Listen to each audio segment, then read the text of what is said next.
Ilang beses nang nag-away hanggang sa nagkasakitan, di na alam ang pinagmulan. Pati maliliit na bagay na napag-uusapan, bigla na lang pinag-aawayan. Ngunit kahit na ganito,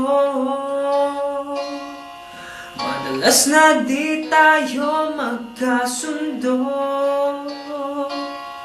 Ikaw lang ang gusto kong makapiling sa buong buhay ko.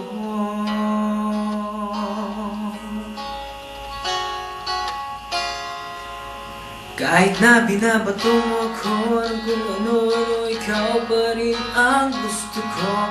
Kahit na sinasampal mo ako at sinisipa at nasusugatan mo, ikaw pa rin, walang iba. Ang gusto kong makasama,